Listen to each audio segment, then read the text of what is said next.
Freedom is a heavy load, a great, strange burden for the spirit to undertake. It is not easy. It is not a gift given, but a choice made, and the choice made may be a hard one. The road goes upwards towards the light, but the laden traveler may never reach the end of it. Man approaches the unattainable truth through a succession of errors. Affliction comes to us, not to make us sad but sober, not to make us sorry but wise. You will be required to do wrong no matter where you go. It is the basic condition of life to be required to violate your own identity. At some point, every creature which lives must do so. It is the ultimate shadow, the defeat of creation.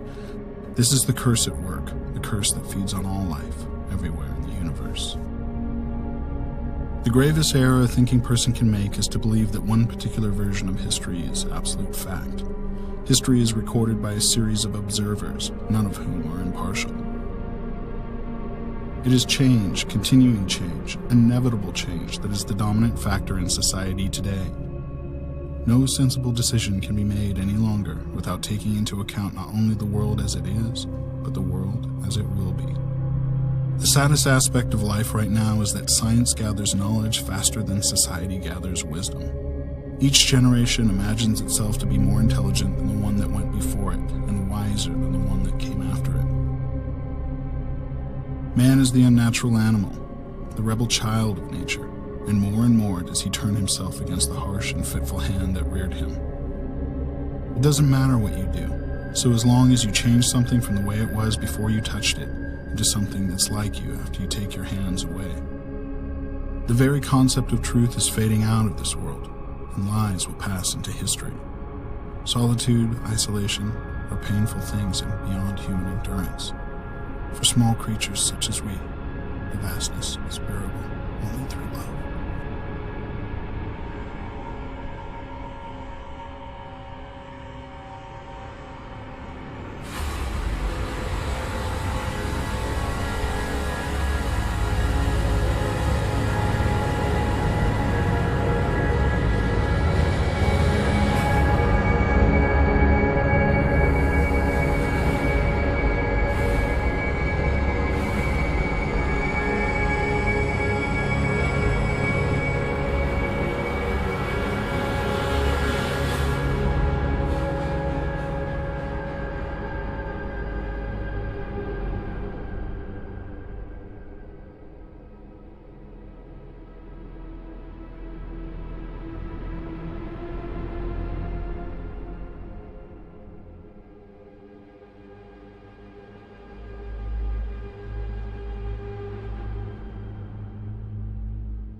O blessed glorious Trinity, bones to philosophy, but milk to faith, which as wise serpents diversely, most slipperiness, yet most entanglings hath, as you distinguished undistinct, by power of love, knowledge be.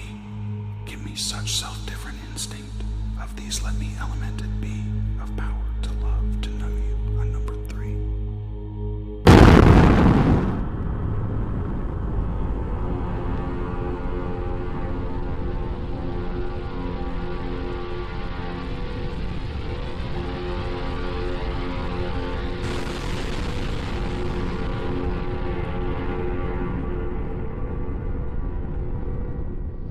Few people laughed. Few people cried. Most people were silent.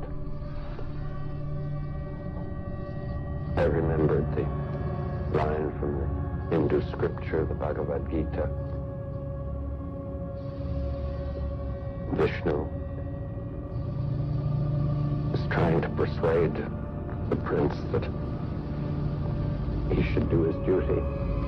And to impress him, takes on his multi-armed form and says, "Now I am become death, the destroyer of worlds."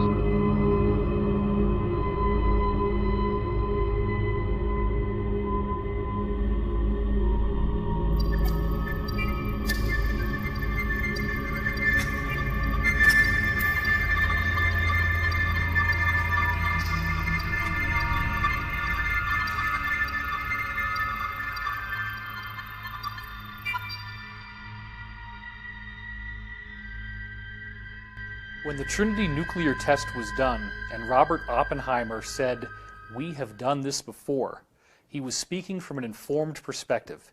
In the ancient Hindu text, the Bhagavad Gita, there is a reference to a bolt of iron charged with the light of 1,000 suns. It describes radiation sickness. It describes elephants screaming and dying. It describes the shadows that are left on the ground after the blast goes off. All things that we're now very familiar with in the nuclear age. The same culture that described what appeared to be the use of a modern nuclear weapon also was describing things like anti-gravity craft that flew through the air with no sound called vimanas. These craft could pass right through a mountain, and they also used some sort of particle beam weapons.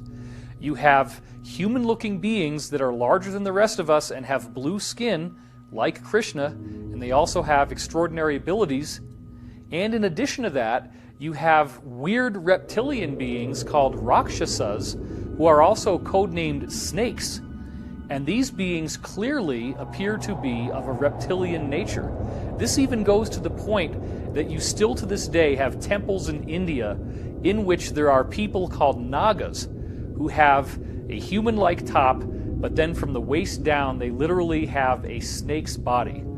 All of this stuff takes on a much different investigative hue once we look at the fact that the actual record of what we now know a nuclear bomb looks and acts like is dutifully recorded in these Hindu scriptures. So Oppenheimer was aware that this weapon unleashed a fury unlike anything we'd ever seen before.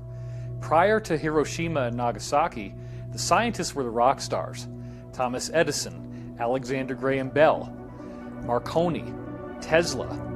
These were the rock stars. These were the people who made our lives so exciting that we went from essentially a primitive situation where in order to have food preserved, we have to have an ice box where literally pieces of ice are covered with sawdust, to now we have electric refrigerators. We have electric lights so we can read at night. We have thoughts being beamed wirelessly by radio, and then eventually even pictures through television. This was so exciting. People could travel, transcontinental railroad. All these things were coming out that had never happened before. The private automobile without the need for horses. And then all of a sudden, the nuclear explosion shows that technology hit a screaming brick wall. We could not trust any longer that our toys would be the instruments of our enlightenment. They could actually be the instruments of our destruction. Loading these nuclear weapons ended up basically acting as beacons to a number of ET races in our general area. The primary energy pulse that occurs in one of these explosions sends an energy that feeds back through the fabric of space-time. All stars, all planets are connected through electromagnetic filaments. Scientists call these connections the cosmic web. It looks like a giant spider web all throughout the cosmos. When a nuclear explosion occurs, it sends a feedback through this cosmic web. This is a problem because these extraterrestrials not only communicate through this cosmic web, but they actually travel through it from star to star. Therefore, when we detonated these devices, we sent out a signal saying not only are we at a certain level of advancement, but we're not at a certain level of advancement spiritually. Oppenheimer's key quotes revealed that he did not know what the effect of the detonation of the nuclear bomb would be. When they conducted the Trinity test, they were unaware as to whether or not this explosion would create a chain reaction that could actually destroy the whole Earth. And yet they proceeded forward because they believed that this weapon was the only way they could end World War II, and thus the ends justified the means. With how potent and how powerful these technologies can be, we can never expect to be able to handle them if we operate them from a low consciousness.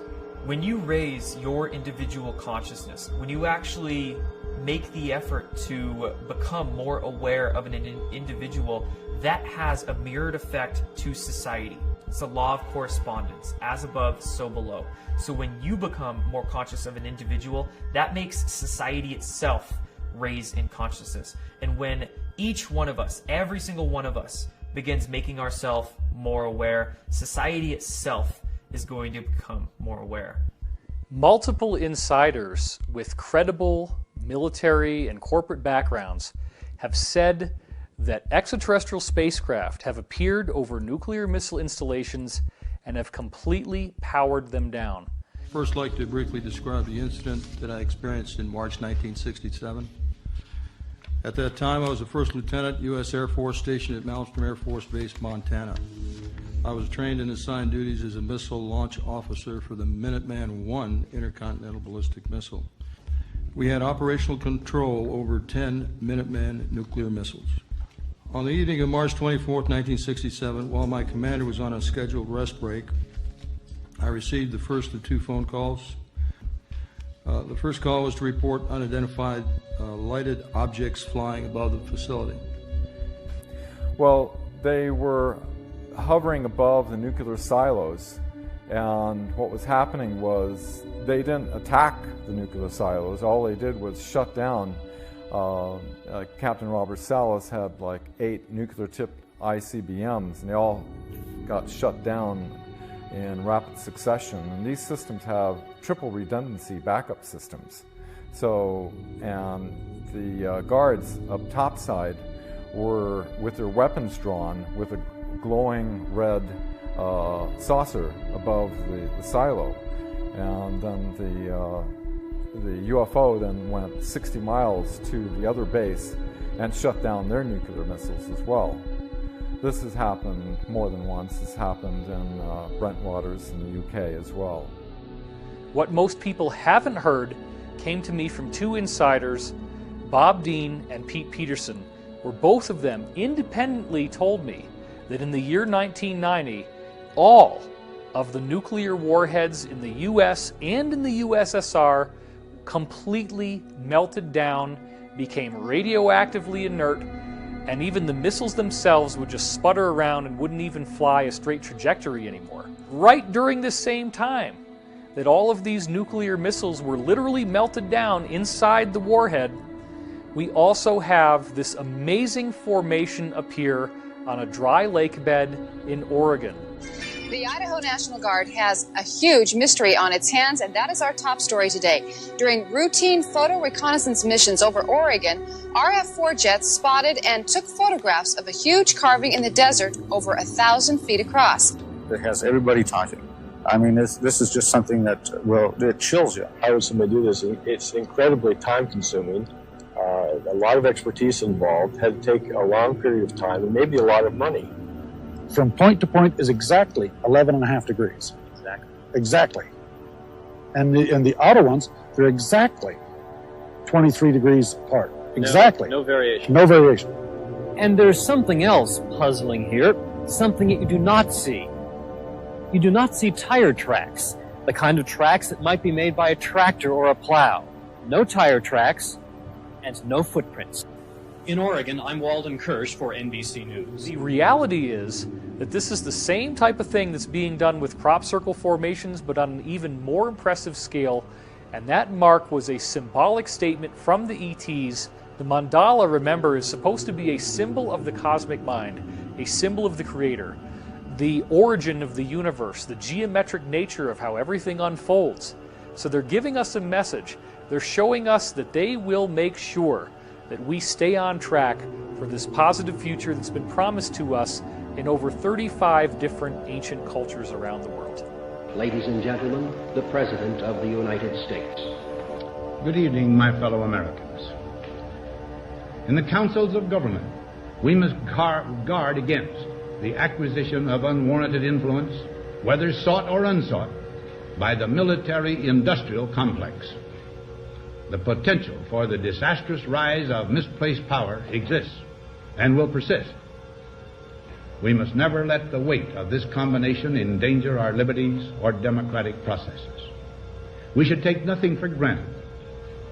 Only an alert and knowledgeable citizenry can compel the proper meshing of the huge industrial and military machinery of defense with our peaceful methods and goals, so that security and liberty may prosper together.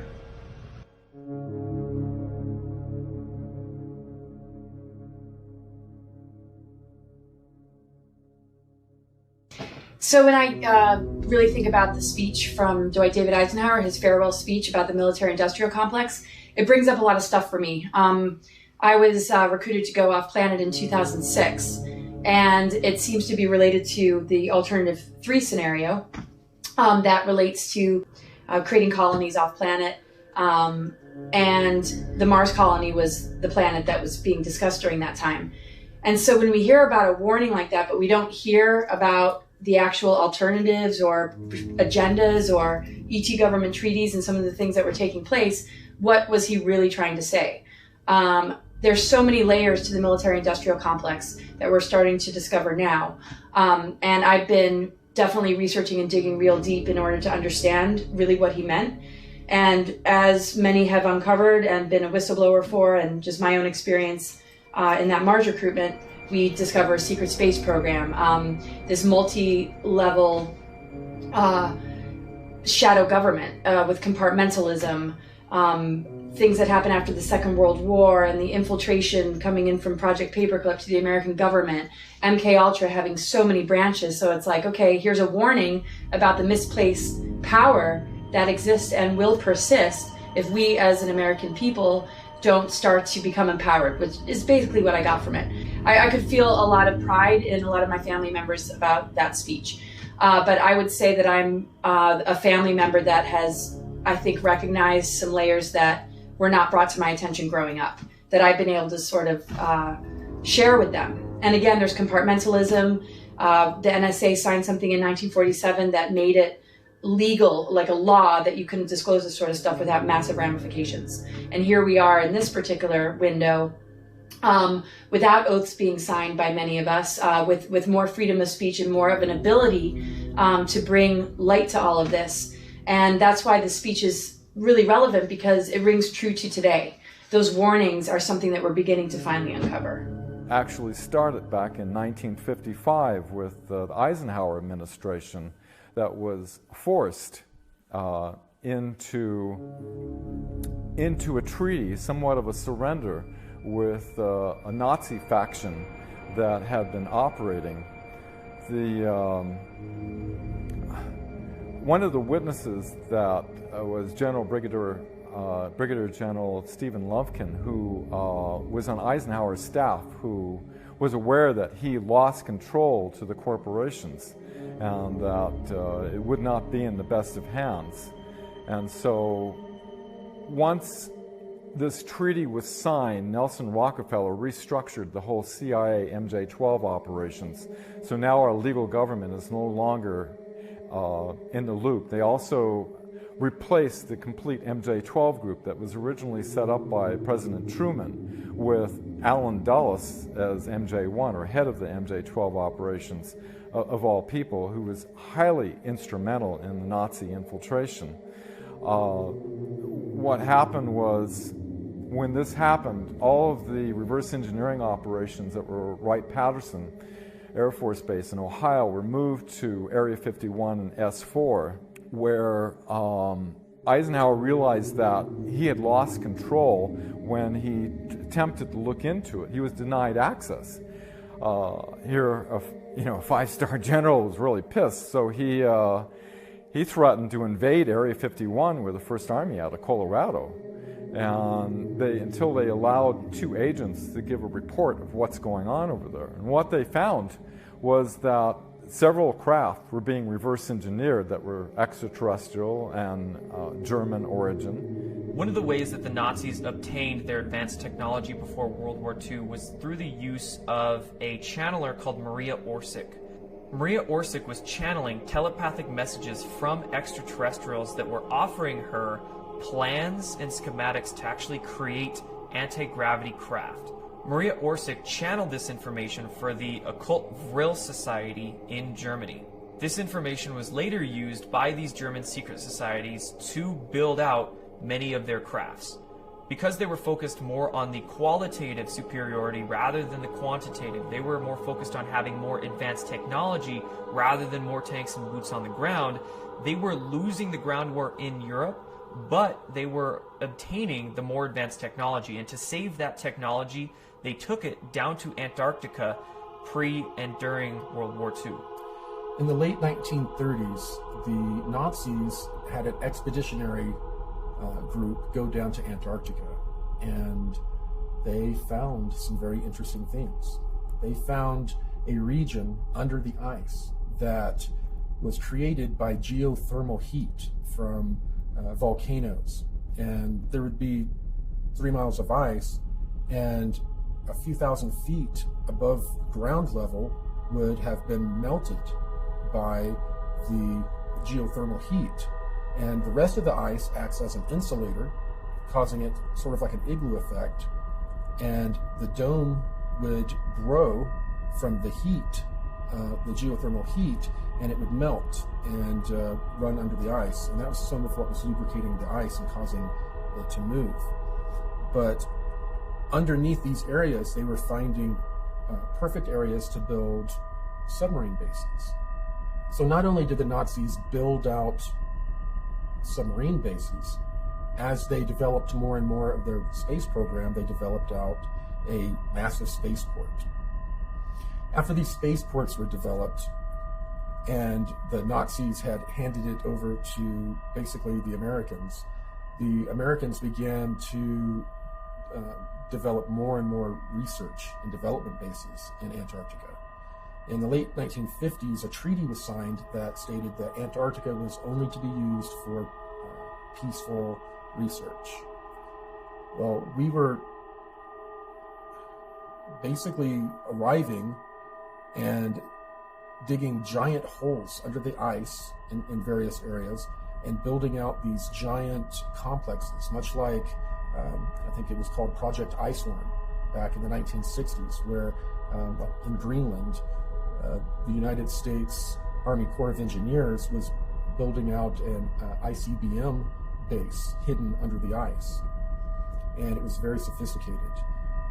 I'm told that they were very similar in when they were built and how they were built to the buildings that were built in this program. Companies that were given access to these R&D bases began to develop NBC testing, they called it, nuclear, biological, chemical testing, which in the programs usually translates into them working with clones, working with different chemical compounds to affect how people develop psychologically or physiologically. So a lot of very, very dark scientific programs began to be developed down in Antarctica, and indeed are going on to this very day. One of the biggest things that the cabal does not want us to know about are the existence of these R&D bases and all of the horrible crimes against humanity that are occurring on these R&D bases. On December 9th, 2015, William Tompkins released his epic book, Selected by Extraterrestrials. I became aware of it early in 2016, but it wasn't until he had conducted several interviews that he and I became friends and began speaking regularly. The story of William Tompkins is quite amazing. Here's a man who's 93 years old, and he gets hired right as he begins his military career in the Navy, working in a highly classified program for the United States government at the highest levels, where he was personally responsible for getting information from 23 different American spies who were embedded in the German secret space program, which apparently included bases in Antarctica. A single Navy operative went into Germany. This is like 1939. He didn't believe this, but there was very strange organizations and different research groups all over, not just Germany, but in the occupied countries too. And strangely enough, Germany was putting in production fantastic vehicles. They didn't have wings on these aircraft. They didn't have empennage or tails. They had landing gears. Some of them were triangular shaped. Some were rectangular shaped. Some were round shaped, like a saucer. And so he, being a spy for the Navy, found out all of these fantastic situations that were going on inside of Germany. And this is an important point. Instead of him going to his boss, coming back to the United States, he went directly to the Secretary of the Navy, Forrestal. Forrestal gets tapped on the shoulder. He gets told, don't select a Navy officer to head up these operatives. What? He's told to select somebody who had never been in Annapolis.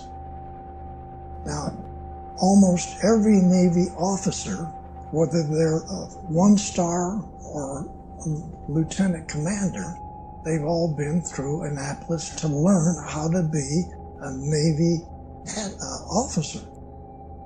It turns out Forrestal is told that every book in the libraries, every book in the colleges, every book in the universities, every book on this planet is misinformation. It's misinformation. So, which is initiated by the Draco reptilians as far back as 6,000 years ago. The reptilians really came into control and started to be able to manipulate what was going on the face of the planet about 6,000 to 7,000 years ago.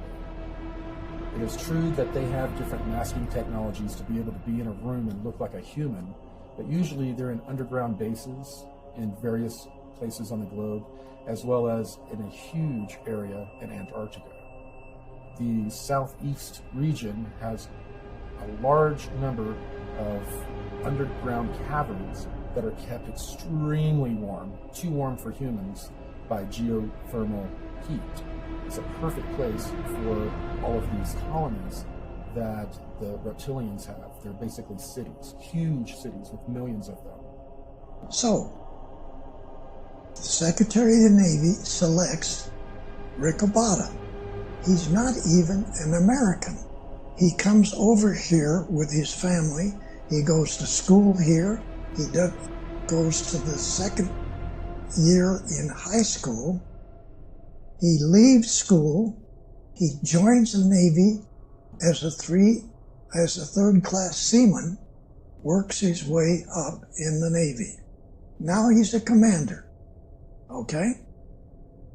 That commander is selected by the Secretary of the Navy to head up all of these operatives, to go back into Germany and find out what's going on. Because that individual had never had misinformation given to him about every technical field on the planet. Everything we learn in the establishment-controlled education systems is specifically designed to program our minds away from the truth. Physics is wrong. Medicine is wrong. History is wrong. Everything we are taught in textbooks is mainly wrong. And this is done purposefully so we don't understand how to move our bodies, how to feed our bodies, what really happened in the past, what technology can really do these days. All of these things, if we learn them, would help us empower ourselves, would help us actually understand what's really going on with our reality. Now, if you were to go to San Diego and look over at North Island you're going to see a tall building like this. There's a small office in the top of that building, which is a secret office for the Admiral. This is where the operatives come to. So the Admiral's aide comes to my barracks, taps me on the shoulder, and he only says one word: he's here. We drive over to that building, we get up to the top, we go into this conference room, a small room. Admiral Ricobata sits here, I sit here, and one of 3 other bosses that I have are all captains. So now I have 3 captains as bosses, and now a 2-star admiral. He just got another raise. Wow. He just came back from Lockheed. He just came back from Scripps Institute. He just came back from all the aircraft company. Wow. Now he's got these operatives coming in. So the operative sits on the other side of the table. He discloses to us these fantastic things that Germany is doing that make no sense. Now I have 8 girls and 3 PhDs as a group. We put together a package from what the operative brings back. Some of it is photographs. Once in a while, it's a manual, hardly any manual. A couple of manuals were not even in English, German, or any other language. They were extraterrestrial hieroglyphics. You see all of this stuff. You hear it. You understand what the Germans are doing. They didn't just get documents from the extraterrestrials.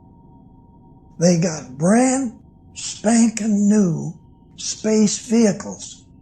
Here's one. Here's another one. They brought these. They take you inside. They show you how to drive it. So they put me in a secret laboratory, which is designing not flying wings like Northrop does, okay? These are just a fuselage with no wings and no tail. Half airplane, half spaceships. This is what Northrop is designing. Our first spaceships are U.S. Navy attack class submarines. We put together programs that went all the way out into the galaxy, not just this galaxy. The military-industrial complex, back when they were testing a lot of the technology that they had received from the Nazis after World War II, as well as from ETs, when they were doing proof of concept testing, they had attached this technology to a regular submarine, and then they flew it out of our atmosphere. That was the first time that they were really able to fly a vessel out of our atmosphere using electrogravitic technology. The reason that they used the submarine was, of course, because they were self-enclosed. The crews that served on them were used to serving 6 months or more away from home, having all of their supplies with them, and they had the psychology of being able to handle those tight quarters for such a long time. The technology developed to a point to where they developed the finances, this financial schemes, to begin to build out fleets of these long cigar-shaped craft. Some of them were kilometer long or longer, and they could make them longer by putting in sections. And the sections were modular, just like in modern submarines. They could take apart the fuselage and pull out sections. It could one of these modules could be set for like 3 or 4 months as a laboratory for a bunch of different scientific programs.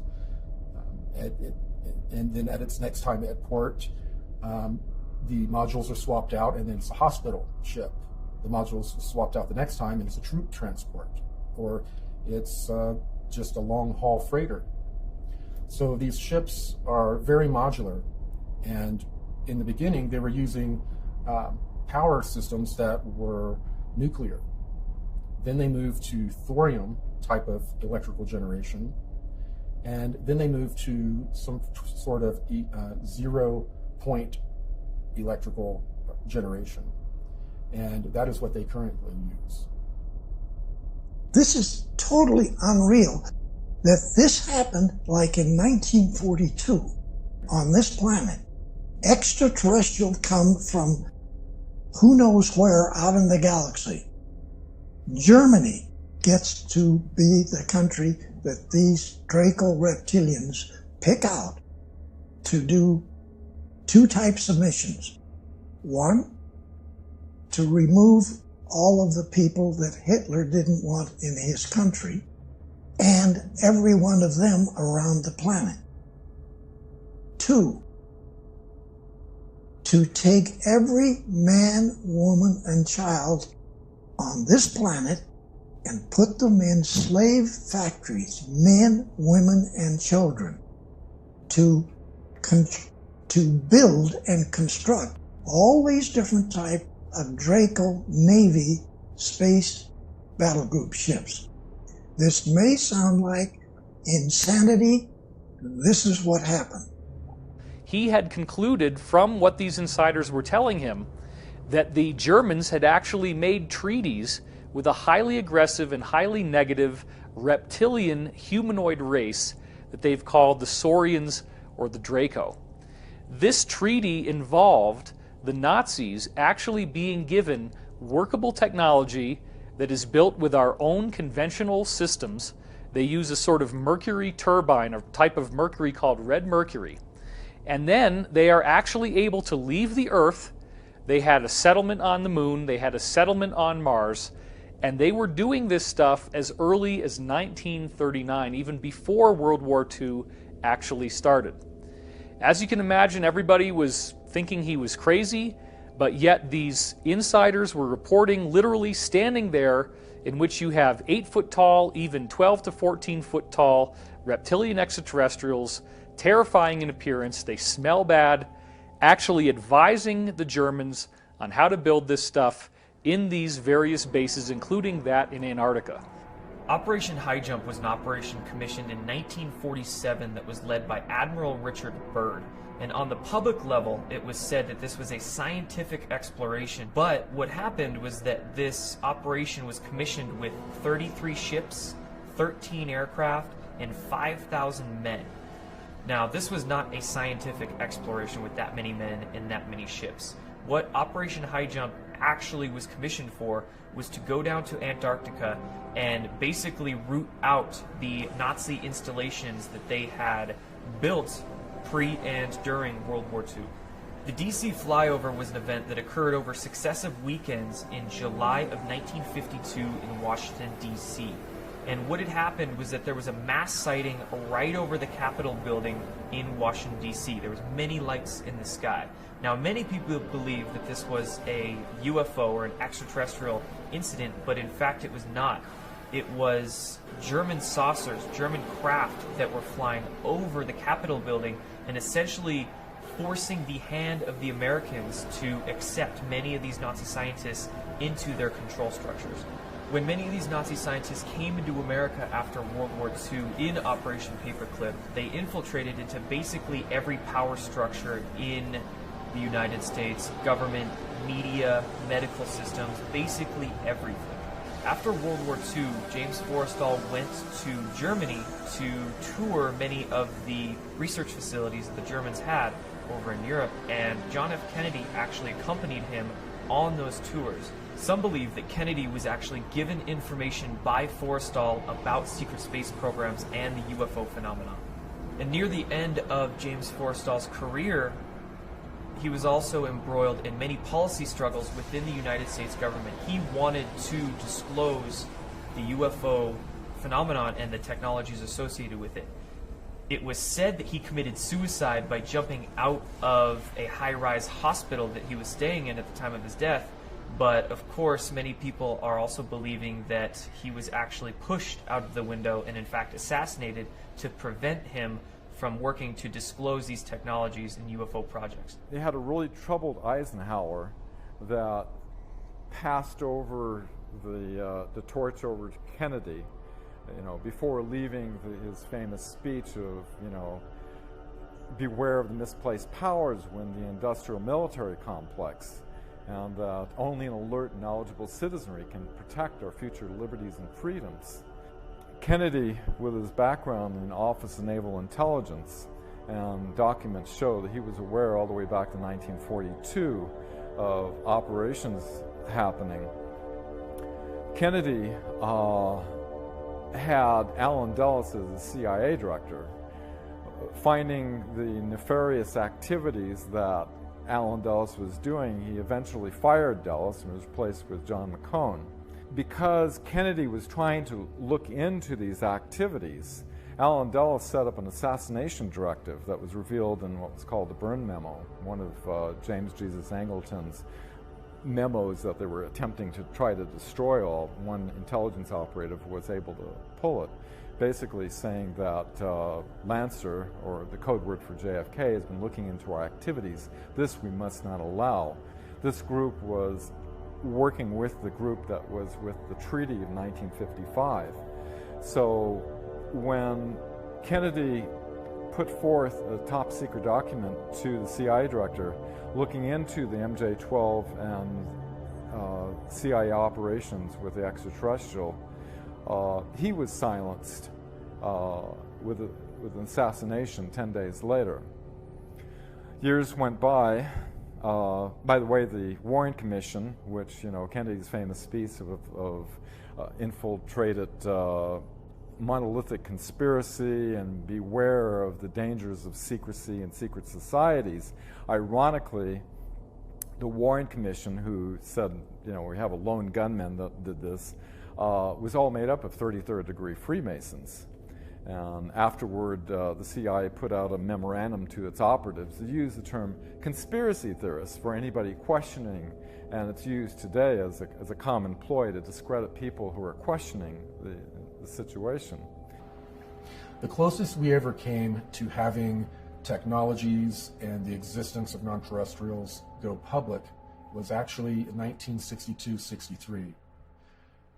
I am told through Alliance sources that President Kennedy was indeed going to make some announcements, and also make announcements that he was going to take drastic steps against some of these secret societies that were running the planet. Therefore, they worked through the CIA to have him eliminated. When he was eliminated in a very public way, the cabal came into power in a very public way. They had been controlling things very covertly up until that point, but since then, they have overtly controlled the destiny of the United States. The very word secrecy is repugnant in a free and open society, and we are, as a people, inherently and historically opposed to secret societies, to secret oaths, and to secret proceedings. We decided long ago that the dangers of excessive and unwarranted concealment of pertinent facts far outweighed the dangers which are cited to justify it. Even today, there is little value in opposing the threat of a closed society by imitating its arbitrary restrictions. And there is very grave danger that an announced need for increased security will be seized upon by those anxious to expand its meaning to the very limits of official censorship and concealment. That I do not intend to permit to the extent that it's in my control.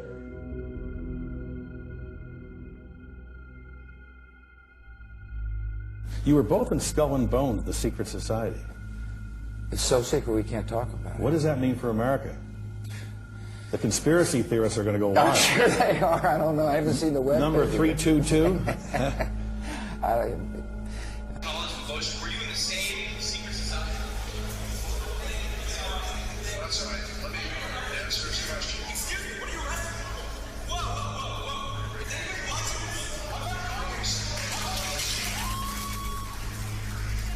Yale University is 300 years old this year, and were you to visit its campus, you would see that it still has exotic clubhouses, which look like tombs where Yale's legendary secret societies meet. The videotape provides a grainy glimpse into what appear to be the initiation rituals of a secret society that's been around since 1832, whose members have gone on to be leaders of Wall Street and the White House, the Senate and the Supreme Court. What they captured, they say, was initiates, known as neophytes, being forced to kiss a skull,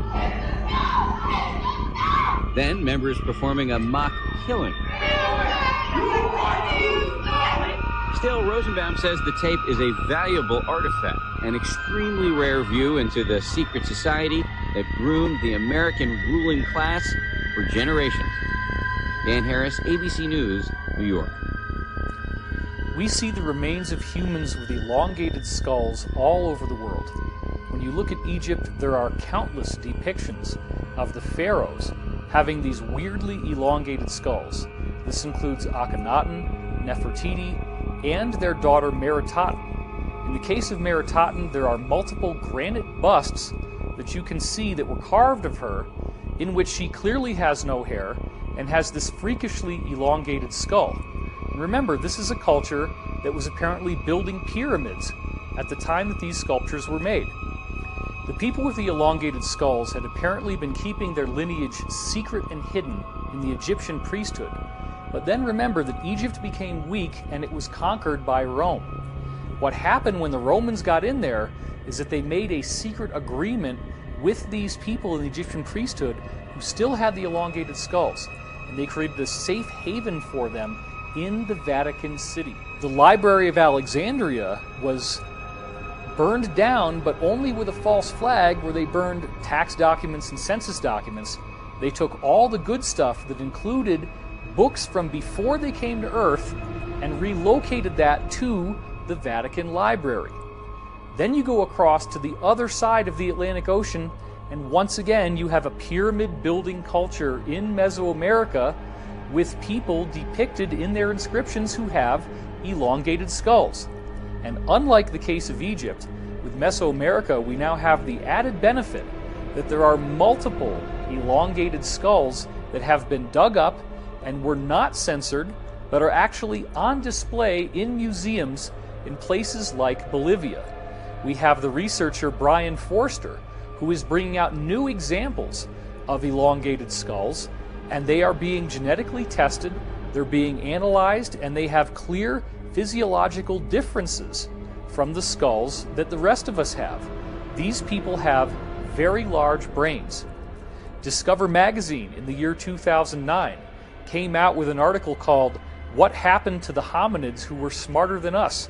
And it describes how in the early 20th century elongated skulls were found in Boskop, South Africa, thus earning them the name the Boskop skulls.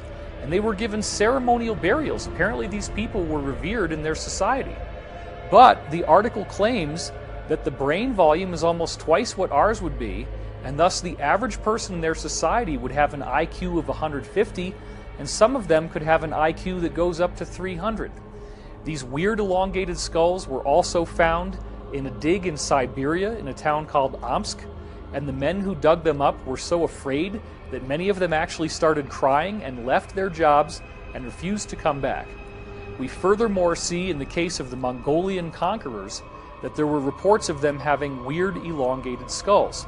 And most recently, even in Europe, we have found tombs of the nobility, the wealthy people who preserve their bloodlines, such as in France. And they also have this bizarre elongated skull feature. It wasn't until insiders started talking to me that I thought about the fact that in the Vatican, you see people wearing these mitre hats, and those hats would very nicely conceal an elongated skull. These people with elongated skulls would look like us in their faces, and the hat would conceal the only thing that would make them appear to be different. My research also turned up data on an Italian noble family from the 14th century known as the d'Este clan. And the d'Este clan had very close ties to the Vatican. What's so bizarre is when you look at a painting of Prince Leonello d'Este and someone who is either his sister or his wife, the scholars don't really know, they usually call her Princess d'Este. They both have freakishly elongated skulls in this painting. The story gets even more interesting when you trace the descendants of the Diaz clan, the lineage that they left behind. For what you find is that King George I, who began ruling in 1714, was a direct bloodline descendant of these people who obviously had the elongated skulls in the 1400s. And then you find out that a variety of earlier British consorts, meaning nobility, also were direct descendants of the Diaz clan. Then it gets even more outrageous when you discover that the royal families of Norway, Sweden, Spain, and Denmark are all descendants of the same elongated skull Diaz clan. And let's not forget that only recently we found royal tombs in France and other countries in Europe in which the nobility again had these elongated skulls. And if you think this only has to do with divine right of kings and European nobility, you would be wrong. In 1988, an article in the New York Times traced fully 13 out of all of the 40 U.S. presidents at the time as having a direct bloodline connection to European nobility. In 2012, a 12-year-old girl named Brigitte d'Avignon actually did a much more complex genealogical study of the U.S. presidents using the power of the internet and computers. On the School Watch tonight, the story of a 7th grader from Salinas who claims to have made a major discovery about President Obama.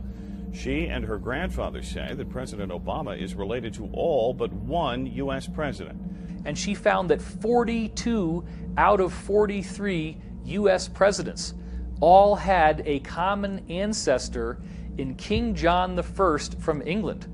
And this is not just any old king. This is the guy who actually chartered the Magna Carta, which became the defining element that turned into the British Constitution. D'Avignon says she spent countless hours on the internet over the summer researching the lineage of our presidents, a project that started with her trying to trace her own family tree. But I'm the first historian to do all the presidents. So that's almost all of the U.S. presidents that we've ever had. The bottom line is these people are tracking their lineage, they're tracking their bloodline, and they're making sure that their own people get steered into the positions of the highest power and influence worldwide, including the United States of America. Within secret societies, there can be both good and bad people, white hats and black hats. So many of these secret societies are, of course, involved in very dark practices.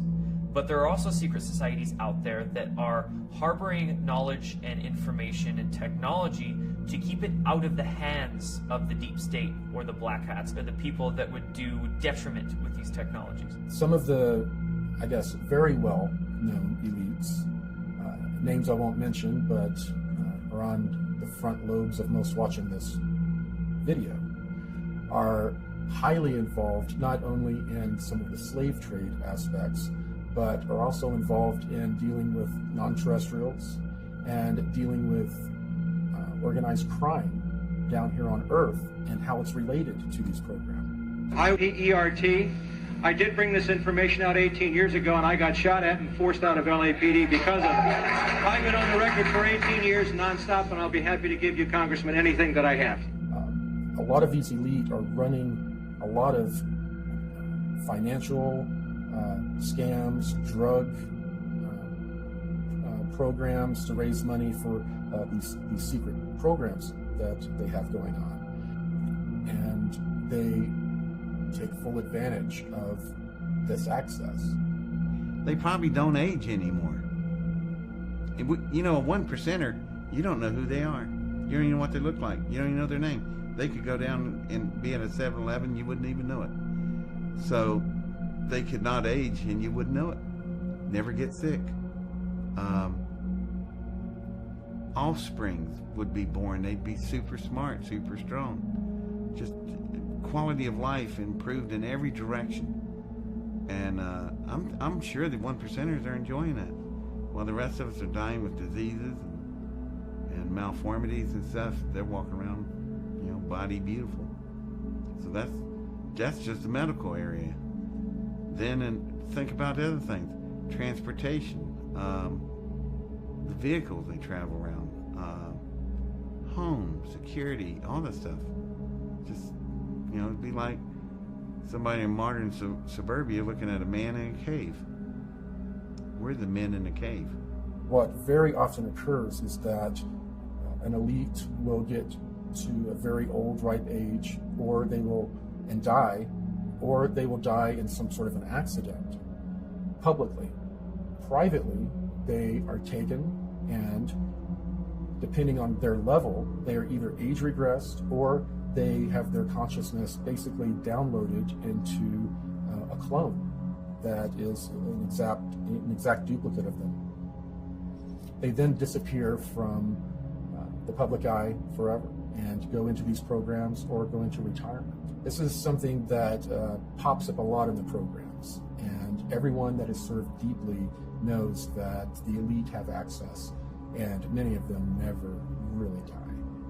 What the deep state or the cabal or the New World Order is a small group of very powerful but very psychopathic individuals that have acquired a lot of money, a lot of technology, and a lot of information over the course of centuries.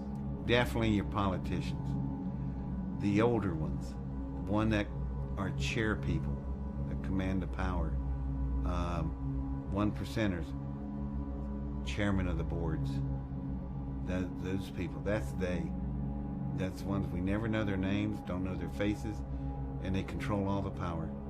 The more you get involved in these societies, the deeper and deeper you go, the more compromised you become. You start to learn more and more of the secret teachings. You have to work really hard for the knowledge. It can take years of time. You keep accessing higher and higher levels of rank, and they keep dropping these little seeds in as you go on. Seeds that start to blossom in your mind and make you think differently. Ultimately, if you go far enough down this road, you will be invited to participate in things like pedophilia and human sacrifice. And if you don't do it, it's the offer you can't refuse. They may actually even kill you. Once you partake in these activities, whether you like them or not, they now have leverage they can use against you. If you ever dare to speak out against this group, they have photographs, they have films, they have the footage that can absolutely ruin your life. Deze mensen, de meeste daarvan, hadden een Luciferiaans geloof. En dan kan iedereen zeggen, ja, geloof bestaat niet en God bestaat niet, alles bestaat niet. Nou, voor die mensen was het de waarheid en de werkelijkheid. Hun diende dus iets onstoffelijks. Hun diende wat zij noemden Lucifer. En ik kwam dus ook in die kringen. Alleen ik lachte erom, want het waren voor mij gewoon klanten. Dus ik kwam in wat ze noemden Satanskerken. Ik wou zeggen, we hebben het nu over het satanisme. Ja, oké. Ik kwam dus in Satanskerken, maar ik kwam zeg maar op route even langs, even buurten. En daar was dan op dat moment een heilige mis, een heilige soort mis. En dat was met blote vrouwen en wat drank en dit en dat. En ik vond het alleen maar leuk. Ik hechtte weinig of geen geloof aan hun geloof. Of ik was er eigenlijk niet eens van overtuigd dat het überhaupt allemaal wel bestond. Het was meer een schouwspel voor jou. Ja, ik zag gewoon de donkerte en de slechtheid en de diepte daarvan zit in de mens zelf. Ja. Ik koppelde het nog niet zo. Maar ook die kringen verkeerde ik dus in, omdat ja, als gast zeg maar, omdat ik vond het allemaal wel leuk. Al die blote vrouwen en al die dingetjes die daar speelden. Het was het vrije leven. Maar er kwam een moment, toen werd ik dus uitgenodigd, daarom vertel ik dit ook, om mee te gaan doen aan offers in het buitenland.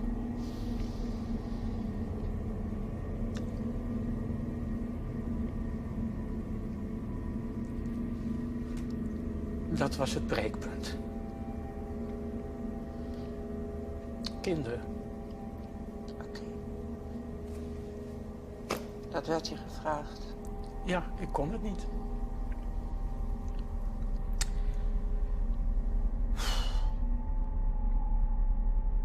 The reason that these elite dark occult societies sacrifice and traffic children, first and foremost, is the energy associated with it. So when a human is in the state of fear and trauma, they release a energy, and this energy can be picked up by essentially negative extraterrestrial beings, negative archonic influences, and they feed off of it. They literally feed off the energetic release of fear and trauma. When these dark groups use children, because a child is not mentally programmed yet as an adult is, they are much more innocent, they're much more connected into their higher selves or into their divine, if you will. The trauma that they release is much more potent than using adults. During these ritualistic practices that the elite participate in, one of the compounds that is released in the children's body during torture, during trauma, is a compound called adrenochrome. It's released out of the adrenal gland during highly traumatized incidents, and this adrenochrome acts as essentially a drug.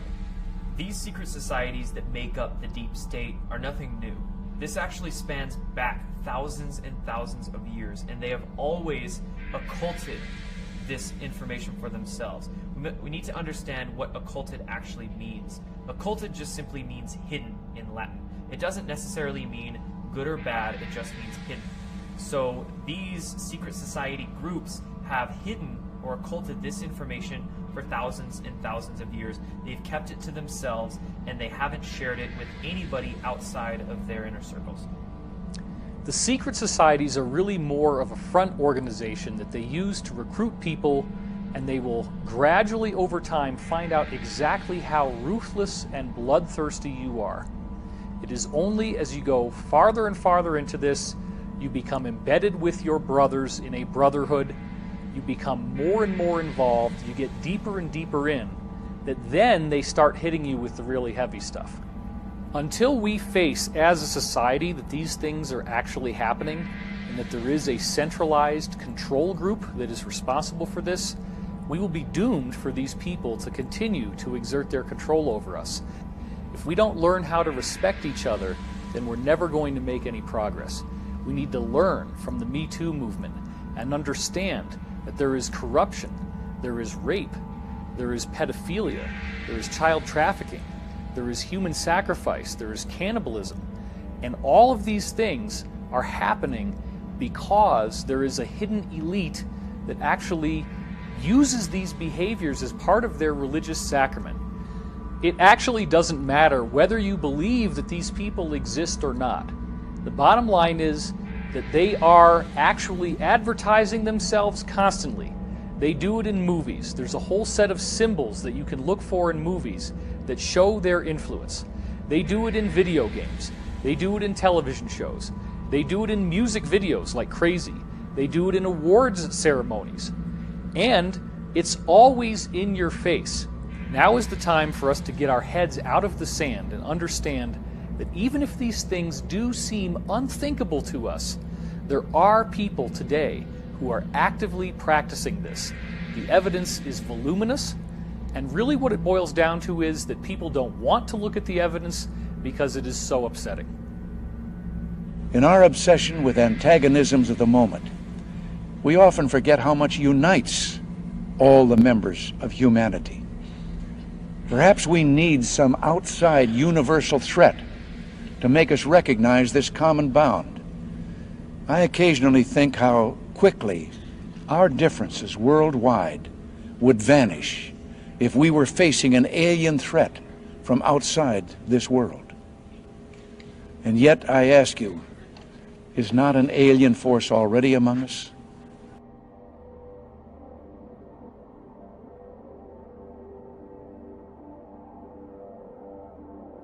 Solar Warden went active 1980, 1981.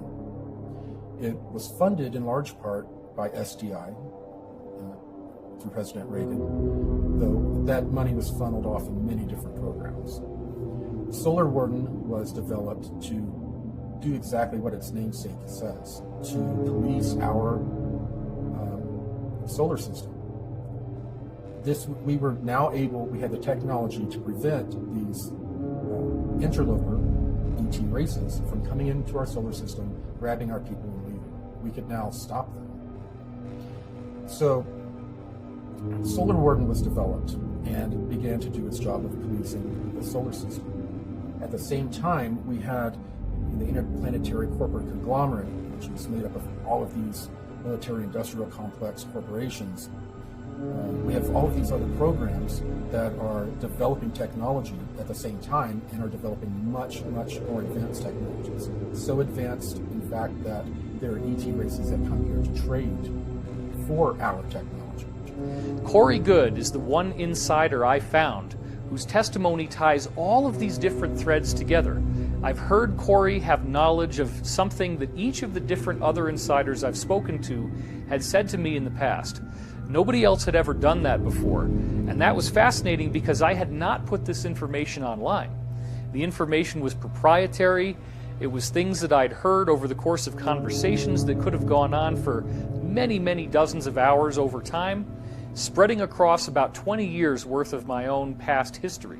I think they chose children for these MyLab programs in several different ways. They had to profile them. They definitely used standardized testing and a few other ways to identify whether they had a skill or a talent that they needed. Then they would check out their family life. They preferred children from broken homes or from homes that were not harmonious, because the children are used to getting smacked around, they're used to stressful environments, and the parents were not always as attentive as other parents. Therefore, the children were able to handle a lot more stress, and the parents may not notice, certain behavior in the kids.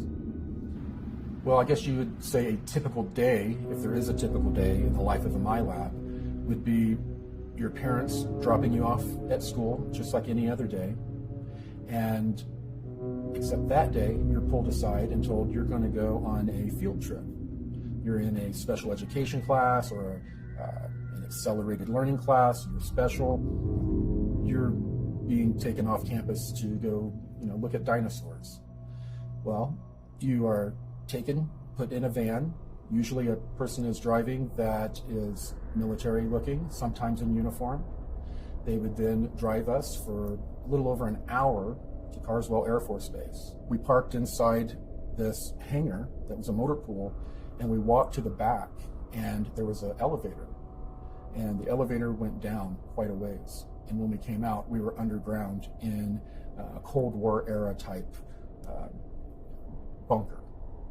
That would then lead us to another set of elevators that would take us down, where we would get on underground trams that would there were trains that would take us over 500 miles per hour anywhere in the world. When we were sent to one of these locations through one of these shuttles, we would then go through, sometimes because of travel time, we would only get 45 minutes of training in, sometimes 2-3 hours of training in. Then we would go back, be debriefed, and they would give us a chemical through a shot, and they would sit us in a chair in front of a movie screen and basically hypnotize us and give us a screen memory of going to a museum and looking at dinosaurs. They would then put us in the same van, drive us back to school, let us out, and as our parents picked us up, we would tell them all about looking at dinosaurs. MKUltra was a program done by the CIA in the 1950s and 60s, and within MKUltra, they experimented with trauma-based mind control through the use of electroshock therapy, through the use of mind-altering drugs, through the use of even hypnotic regression and many other techniques to figure out how to control and program human beings. There was programming at bases. They used military bases because they won't have any interference when they have someone on a military base. And a lot of my programming took place on military bases. I would like to talk about the fact that there are rituals done at the military bases also, and that rituals are not a cover. the people that do the mind control are involved, and rituals are very much a part of how they do things. For example, naval intelligence members or people that are in naval intelligence are usually very involved with Ordo Templi Orientis. And that doesn't mean that everyone in naval intelligence is involved in that. But naval intelligence is responsible for a lot of overseeing of ritual activity in this country. And they are responsible for a lot of this going on. There are other organizations, other agencies involved, but naval intelligence is very involved. We were taken to some kind of facility out on the Nevada desert, and for a long time I thought it was Area 51. But there was also another underground facility at Tonopah, so either Area 51 or the Tonopah facility was taken to a medical dispensary type of place, and was sat down in a waiting room with the lights off.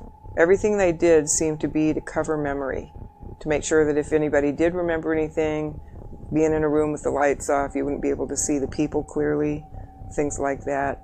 I was given fatigues to wear that night, with no rank insignia, no name tags, no identifying marks of any kind. Was forbidden to speak to the other people that I was out there with, beyond what was necessary to run the test. So the situation they put us in was very isolating and very frightening, terrifying actually. And so we got to this facility, we sat down in this waiting room with the lights off, and I still see it really clearly. I could draw a picture. And one by one we had to go off to the side in this little room.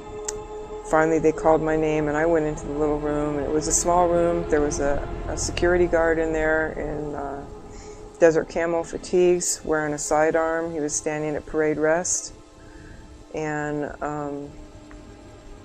I was told to lay down on this stainless steel examining table that looked old, like it was maybe from the 40s or 50s. And I laid down on there fully clothed. I didn't have to take anything off. And I waited for a long time with that security guard watching me. And finally some guy in a white lab coat came in, the same door I had gone in, to the room in. And he said, "Stay calm," 3 times in this really deadpan, monotone voice. And he walked past the security guard, up the right side of the table, got up to the right side of my head, and then he had a hypodermic needle hidden in the sleeve of his lab coat, and he injected me in the side of the neck right here. And whatever the chemical was went straight to my brain. And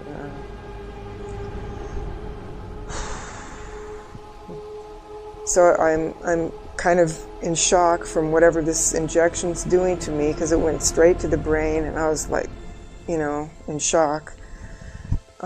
Suddenly there's 2 guys on either side of that table pulling me up by the arms and dragging me off the table and down through this doorway where there was a long flight of stairs going down.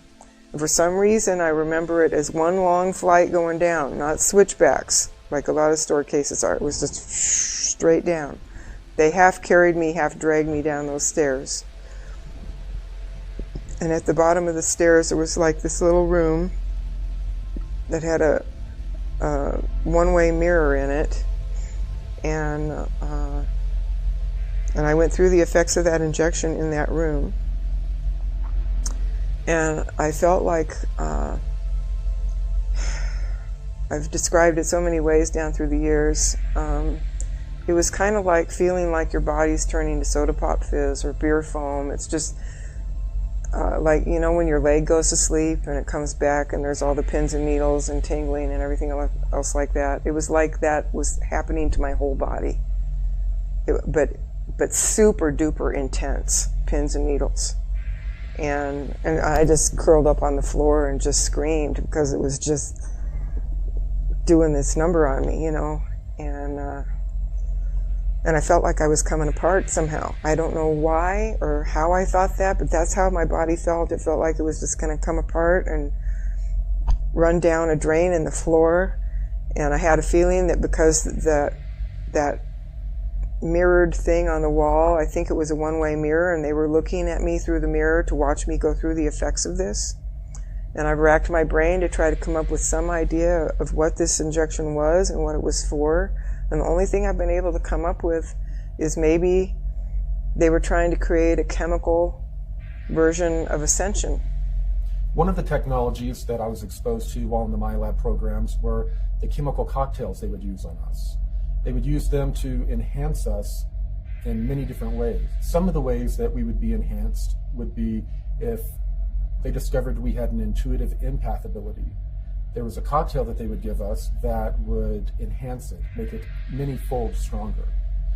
They would also give cocktails to people that would have hormones in them that would make them stronger, faster, and think quicker.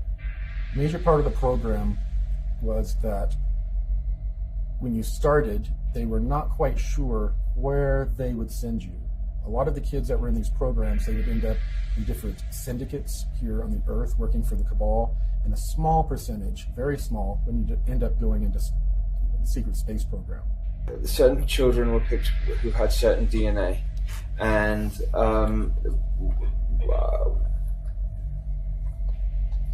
I was connected with that. And what they did was, when we were like 5 and 6 years old, they took us there, and they trained us, and we did. We learned and we trained and we did all sorts of operations when we were there. Now, when I was 5 years old, my parents moved to Los Angeles at the time, out of the blue, and I was living on Sepulveda Boulevard, and the Mars jump rooms for children were on at 999 Sepulveda Boulevard. I now know. So and I didn't know. So I had these memories before I knew that this particular information about these Mars jump rooms on Sepulveda Boulevard. It was a lot of training. So say from 5 years old to 25 years old was spent there, and I know some of the people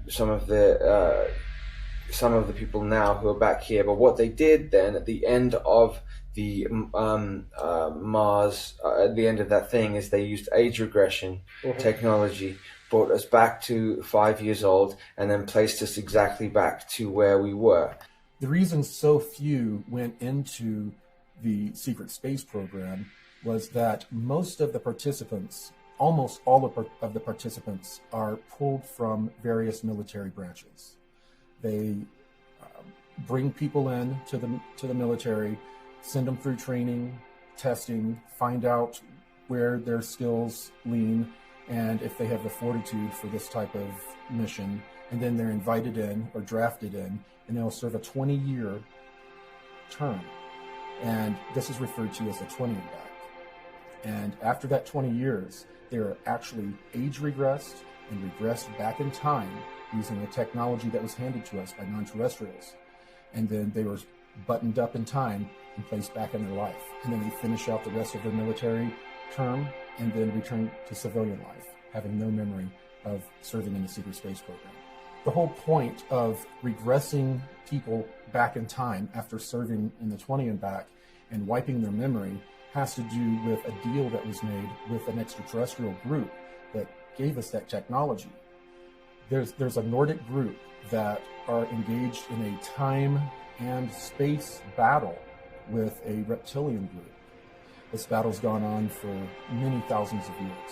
When delving into this research, some people formulate ideas that there's only good extraterrestrials here or there's only bad extraterrestrials here. But we need to understand that the law of polarity is universal.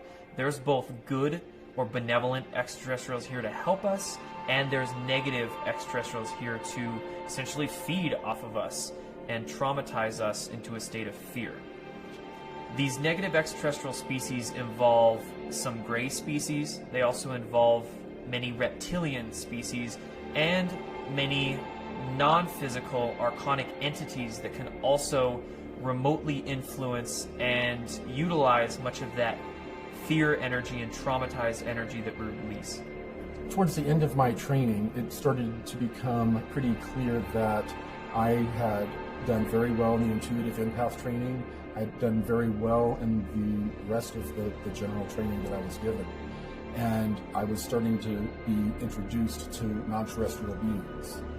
So it became very obvious that I was going to be interacting with non-terrestrials, and I assumed it was going to be in an off-world environment. Little did I know that I was going to be drafted in this program when I was 16 years old. And it was during my Christmas break, between the age of 16 and 17 years old. I turned 17 in February. I was taken from my room. I was then taken to Carswell Air Force Base. I was then transported to the moon, where I sat and signed a bunch of papers that were non-disclosures, were just a big stack of papers signing my life away when I wasn't even 17 years old yet. The Lunar Operations Command is a moon base, and it was built out originally by the Germans in the late 1930s, early 1940s. While they were building this complex, they had utilized an ancient alien building that was not too terribly far away. They had found a bunch of these buildings on the moon, and they had found one of the buildings that they were able to patch up with some of the concrete they made from the local rudolith. They then were able to pressurize it and use it as a base of operations while they built out the Lunar Operation Command. After a number of years, and after Operation Paperclip, it served its purpose and integrated the Nazis into the military-industrial complex, the LOC was handed over to the Americans. When approaching the moon from Earth in an electrogravitic craft, you will find the moon will be at a distance, and then it will grow very quickly in front of you. And then the next thing you know, you are above the surface. You will then fly in the electrogravitic craft at breakneck speeds, except you don't feel inertia. You find yourself hugging maybe 90 feet, 300 feet above the lunar surface, going at incredible speeds until you reach a crater. And then you find yourself orbiting a crater. The person piloting the craft radios in requesting permission to land. You don't see anywhere to land. All of a sudden, a little haze kind of occurs, and then there's a base. It's the Lunar Operation Command. And as you fly down and over, there is a control tower where they control the air traffic. As you fly around this base to make your final approach, you see a secondary crater. And as you fly down into that crater, it's fairly deep, and you end up popping out into a lava tube section where you immediately see a giant building built into the middle of that lava tube that blocks it. And it's built kind of like the shape of a bell. And it looks like the outside of a battleship almost, the way it's built. You then fly in and land in the bay, and you're now at the Lunar Operation Command. Well, some of the testimony that's come to me over the last year in particular has been nothing short of startling in terms of the degree to which the space program, the secret space program, has expanded. I've talked to people who have said that there is and has been an ongoing extrasolar planetary colonization program that's been going on for decades and decades. I mean, to the point where one of the people who had actually gone, and this was the claim that he made, that he was on a warp-capable spacecraft that went from here to the edge of the Andromeda Galaxy in 20 minutes, and that when they got there, They've located at least 8 Earth-like planets in some of the star systems along the edge of the galaxy, and 8 of those planets had human life on them. They were Earth-sized planets with sun-like stars similar to our sun, at approximately the same distances. They wound up using some kind of radio telemetry sensors to determine which ones were broadcasting in conventional radio and television signals. They found 2 planets like that, 2 of which were speaking English. And the minute I heard this, I thought, well, this is complete baloney, or this system, this whole program has been going on for a lot longer than anybody would have dreamed. But he described seeing cities and roads and cars and people and conventional clothing speaking English. And there's only one way that that's possible, I mean, other than parallel universe type of a scenario, and that is that the program's been going on for much, much longer. Right after about the 6-year mark in my 20 and back experience, I found out some very disturbing details that no one on the ship knew about. And, well, almost none. I was approached by a petty officer Wheeler, someone who I honestly had a crush on, and she used that to her advantage. She needed me and an engineer to help her get into a room, a restricted room, and look into some pods. She wanted to know what was in those pods. She had a bad feeling. Well, we helped her get in, and I was standing watch. She and the engineer opened up one of the pods, and they were cryogenic chambers, and they were full of people that had basically looked like they'd been filleted and cleaned and sent to the market. While I saw this a little bit from a distance, gas was escaping from this pod, and it overcame the petty officer and the engineer, and they collapsed. And as I was turning to run through the door I was watching through, I collapsed. After I came to in the sick bay, they had explained that the 2 others had died in the accident, and that I was being held for debriefing. I was then debriefed, told not to repeat the information to anyone else. If I wasn't a valuable intuitive empath, my fate would have been much different. So they sent me back to my regular duties and told me that from time to time I was going to be pulled over to work on a different deck on a different project. And this project was basically a galactic slave trade. It turned out that for many decades, while we were developing the technology to try to fight some of the negative ETs, there were extraterrestrials that were coming into our solar system, were coming to our planet, would swoop down and kidnap people and leave, and then take them and trade them off into some sort of galactic slave trade that's going on. After a while, the benevolent powers that be decided, you know what, this is a commodity. If we start calling our own people and trading them off to these extraterrestrials, we can get trinkets, we can get technology, we can get biologicals, and that's what happened. They would trade human beings for biological samples, much like what Emery Smith would end up receiving in his lab and doing different experiments on. And they would also get technology, and they would trade the humans off. The humans would go off to be used in any number of ways. Humans are very coveted. People aren't only leaving to be food for reptilians. That's a small percentage. Most of them are being used for their skills.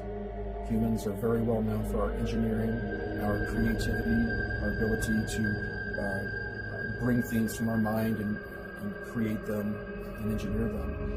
And strangely enough, we're coveted and used in that fashion. So the Cabal group has been basically utilizing human beings as a resource. So as little groups of people from all of these different programs started to join and work very quietly and secretly to not only find out the full truth of what was going on, but find a way to combat it. The SSP Alliance is a very small fraction of the overall secret space program or secret space programs, under 1%. So the only technology that they have is what they brought with them when they defected. It is a ragtag group that is doing their best to bring full disclosure to humanity. They don't want a slow, protracted disclosure. They want all of these technologies given to all of humanity at once, not to any one group, any one country, to everyone at once. And that is what the Secret Space Program Alliance has been working for. The collective story that these insiders have shared with me is much bigger than where the UFO community had been going up until then, and thus it has utterly revolutionized the whole basic discussion of what everyone is now talking about. Whether they agree with it or not, everyone has had to deal with the concept of the secret space program.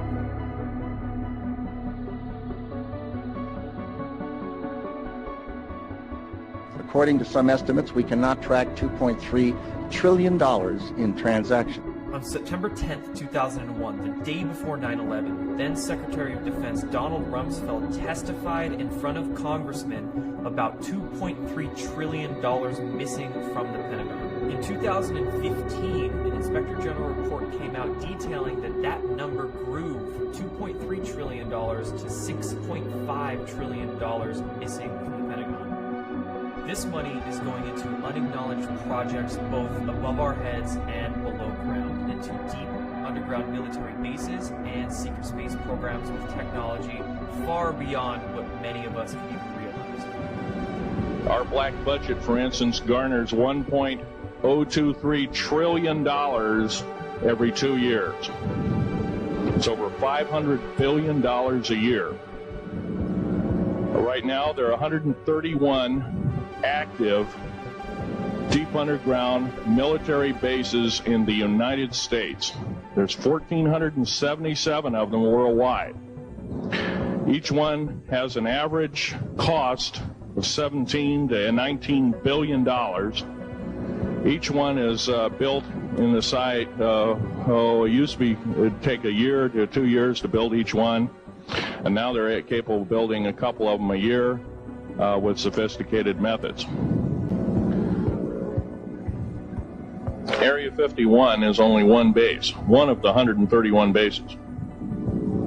Of these 131 bases, I call Area 51 a mega base. It's got more than one base in it. It's Tonopah Test Range, Area 51, S2, S4, Groom Lake, and a host of others. Now, these mega bases are gobbling up our gross national product. Right now we're spending 28% of the gross national product on building underground bases solely. China has built 50 different ghost cities that collectively are built to hold an estimated 64 million inhabitants.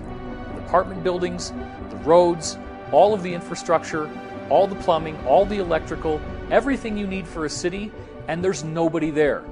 50 cities, 64 million people. Now remember, China's gross domestic product is $11.2 trillion. They're not even spending a majority of their gross domestic product on these ghost cities, and yet they have the money to do it. It's only cost them a few $1 trillion. So once you start thinking about it that way, you start to see how much money $1,000 billion really is. $1 billion is a lot. If you're a billionaire, you can do anything you want.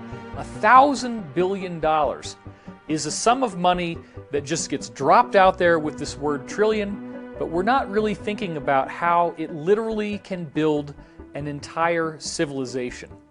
The articles on China's ghost cities refer to it as China's multi-billion-dollar debt, not a debt in the trillions. In fact, in 2016, one estimate that I saw showed that the total estimated debt that China has gone into to build these ghost cities is only $2.5 trillion. Now that's 50 different cities that hold 64 million people, just because they think that as they continue to have a population boom, that they need to have a place where these people can eventually go.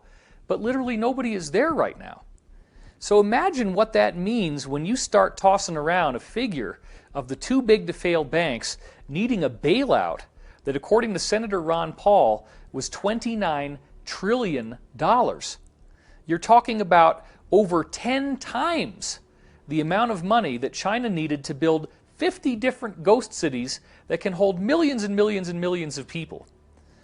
So then the question is, where did all this money go? The total amount of money in the world in the 2008 year of the collapse, the gross world product, or GWP, was only $60 trillion. So the theft of $29 trillion from the printed out of hot air US dollar is half of the wealth of the entire world. Try to wrap your head around this, because what I'm telling you is, from all the insiders I've been speaking to for the last 20 years, they are building civilizations. It's just not above ground where we see it on the surface of the planet. There is vast amounts of underground drilling. There are huge caverns, 20, 30 miles wide, that they've built out into gorgeous, elaborate cities, and they're building entire civilizations on planets and moons in our solar system. This is where the money is going. Well, I have a copy of the Inspector General Act here in front of me, and it says, among other things, that it's your responsibility to conduct and supervise audits and investigations relating to the programs and operations of your agency. That's correct. So I'm asking you if your agency has, in fact, according to Bloomberg, extended $9 trillion in credit, which, by the way, works out to $30,000 for every single man, woman, and child in this country. I'd like to know, if you're not responsible for investigating that, who is? At this point, we're conducting our lending facility project at a fairly high level and have not gotten to a specific level of detail to really be in a position to respond to your question. Have you conducted any investigation or auditing of the losses that the Federal Reserve has experienced on its lending since last September? We're still in the process of conducting that review. Until we actually, go out and gather the information, I'm not in a position to really respond to the specific question. So are you telling me that nobody at the Federal Reserve is keeping track on a regular basis of the losses that it incurs on what is now a $2 trillion portfolio? Until we actually look at the program and have the information, we are not in a position to say whether there are losses or to respond in any other way to that. Mr. Chairman, my time is up, but I have to tell you honestly, I am shocked to find out that nobody at the Federal Reserve, including the Inspector General, is keeping track of this. What's amazing is that right now we're seeing the very first audit of the Pentagon ever. And this audit could very well begin to expose the trillions and trillions, upwards of even 21 trillion, if not more money than that, begin to be exposed. And we might even find out very soon where all this money actually went. Let's go back now to the LIBOR scandal that happened in the wake of the 2008 economic collapse. LIBOR is an acronym that stands for London Interbank Offered Rate. And what we're finding is that these too big to fail banks are only appearing to be in competition with each other. The LIBOR scandal revealed that these guys are calling each other on the phone, colluding about how to rig their own interest rates so that one appears to be winning, one appears to be losing, but they're actually like branch offices of a single larger corporation. All of the apparent competition, oh, these guys' stock is going down, oh, it's a bloodbath. No. They're doing all this together. They're competing only on paper when in fact it's collusion. This is financial organized crime on such a massive scale. How can you arrest all the banks? They're too big to fail. This gets into a law that was passed in the United States in 1970 called the RICO Act, which stands for Racketeer, Influenced, and Corrupt Organizations. And that act was built to be able to take down massively organized crime. None of this really makes sense until you get back into the idea of the Federal Reserve System. Now, up until the Federal Reserve was founded in 1913, the United States essentially was in control of its own currency. This same banking cartel that we've been talking about worked behind the scenes to create a series of fake economic crises in the late 1800s and early 1900s, which caused regular Americans to have their savings wiped out. This became such a crisis that people were desperately calling for reform. And then the government comes along and says, look, we're bribed, corrupt politicians. We don't really know what we're doing. They have spokespeople saying these kinds of things in the media. Let's bring in the investors. Let's bring in the British bankers, the people who really know how to make money. They've been doing it for a long time. They're not just going to hold an office for a few years and go disappear. They are the guys who really understand how to run a financial system. So what did we do? We handed over the issuance of American currency to a private corporation of private bankers. When you see Federal Reserve note on the US dollar, that means it's printed by the Federal Reserve. The Federal Reserve, since they came into power just over a century ago, has eroded the purchasing power of the US dollar by 99%. So what was really going on there? Do you think that these investors built up the equity of the United States, made us more profitable? It's exactly the opposite. We have been living in a prolonged economic depression. They just don't call it that because the metrics that we use to measure the economy are coming from a rigged system, just like we saw with LIBOR. Don't bother to look at the Dow Jones. Don't bother to look at the NASDAQ. That has nothing to do with the reality of everyone else and how hard it has become to earn a living. The complete wiping out of the middle class. You have rich and you have poor. And even among the rich, you then have super rich people where a concentrated small cluster of individuals have so much wealth that it could feed entire nations, entire peoples. So this is something that is an economic inequality that must be addressed.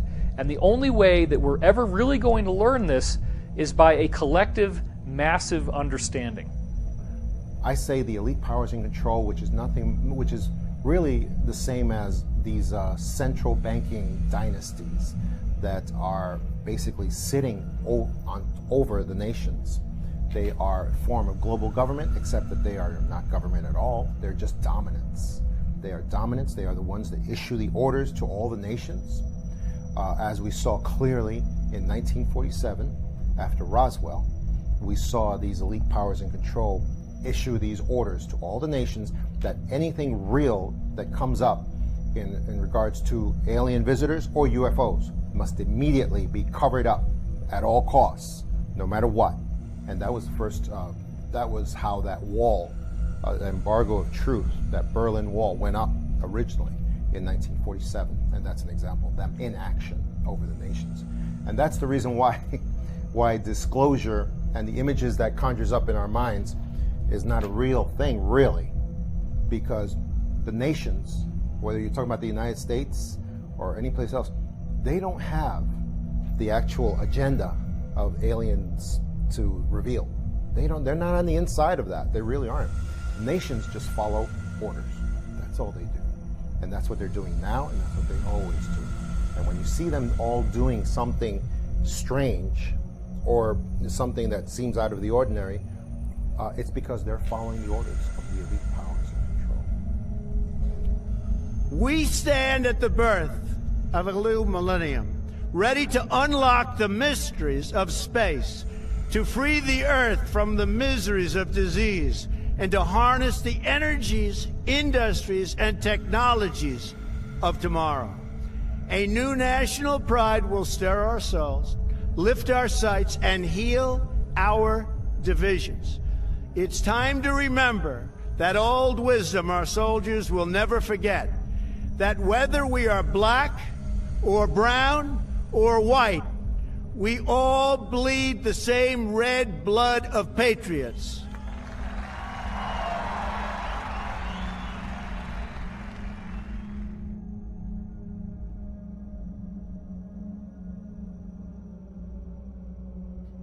After the inauguration, the president signed a number of secret memorandums stating that he wanted the release of advanced technology, and a lot of this technology was involved in the space program, and he was very aware of it. We know that President Trump is aware of advanced technologies because his uncle was the one who went in and cleared out the safe of Tesla after his death. So we are fairly sure that President Trump grew up bouncing on his uncle's knee, hearing stories of free energy. Aside from the Secret Space Program Alliance, we have a different alliance. It is made up of all of these countries that have been fighting against this cabal for 50 years or so. It is also made up of various military groups that have broken away from the cabal, such as elements of the United States military intelligence groups have broken away and have been participating with a lot of other breakaway groups in trying to overthrow the cabal who took over the United States back in the 1960s, around 1963. This alliance, Earth Alliance, began to get more and more organized. And they got organized to a point to where some of them approached some generals and told them that they wanted to do an open coup in the United States. These generals decided they would make one last-ditch attempt to get rid of the cabal legally.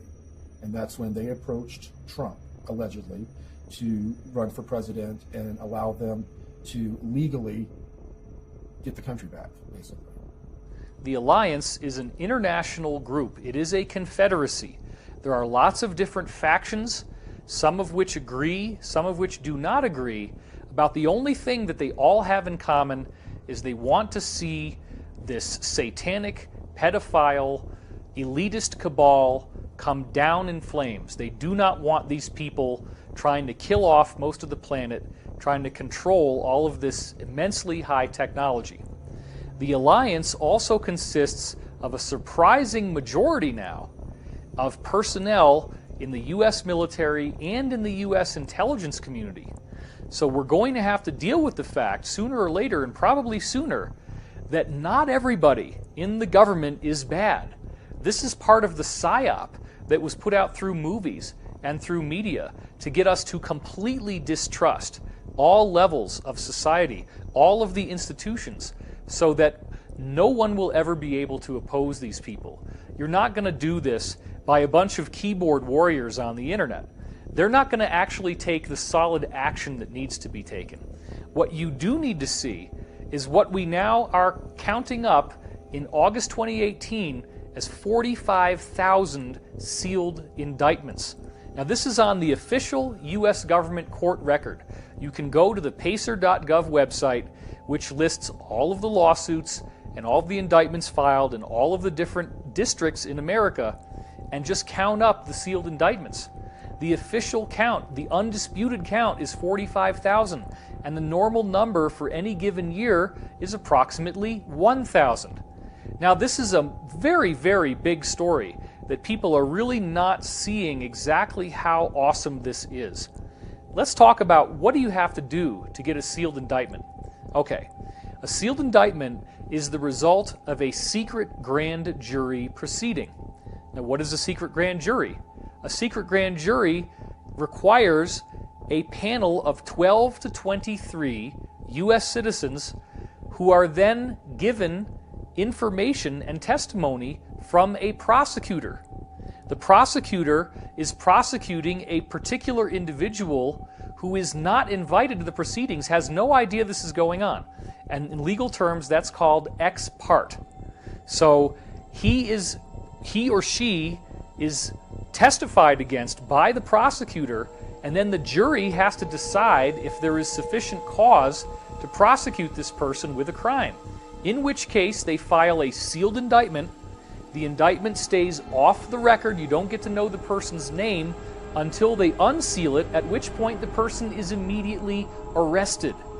And then they get to have the regular trial by jury with a judge. But you have to understand that the prosecutor is either a federal U.S. attorney, a county district attorney, or a state attorney general. These are big, big league players. This is not some attorney that you hire in Podunk, okay? These are major players creating major indictments. And the reason why they do it this way is that they're prosecuting organized crime. Typically, that's what it is. They're prosecuting a larger ring where they can't indict one person at a time. They have to get all their ducks in a row. They have to line it all up so that when they unseal the indictments, everybody gets arrested at once, and there's no ability for them to tip each other off that something happened so that the rats can flee off of the sinking ship. They all get nailed at once. The phenomenon known as Q, or QAnon, came onto the scene at the very end of October 2017, and what essentially occurred is that a group that called themselves Q began posting on anonymous online image boards called 4chan and 8chan, and what they were posting was a lot of questions, a lot of suggestions, a lot of very interesting and intriguing data sets that essentially laid out a real-time takedown of the deep state by alliance and white hat groups behind the scenes. As the QAnon briefings recently stated, these indictments are going to be like Watergate times 1,000. We've never seen anything like this in the history of the world. Some of the most recent QAnon briefings, which our insiders have told us is coming from the alliance, have said that there are many, many figures in the controlled mainstream media who are in these indictments as well. So Harvey Weinstein is just the beginning. And isn't it interesting that when Harvey Weinstein was finally arrested, in his hand he had the biography of Elia Kazan, who was a guy in early Hollywood history who was brought in during the McCarthy investigations and sang like a songbird and ratted out many other people in Hollywood. And Weinstein has now said he is doing the same thing and that everybody in Hollywood was doing the same stuff that he was doing. So he was upset about why he got singled out. So once these indictments become unsealed, this will be the fulfillment of the mass arrest scenario that I have been leaking on my website since 2009. The only two indictments that we've had unsealed so far involved the cult group NXIVM, the founder of NXIVM, Keith Raniere, and one of his understudies, the actress Allison Mack. These are the only two unsealed court records so far. And their unsealed indictments actually labeled child sex trafficking on them.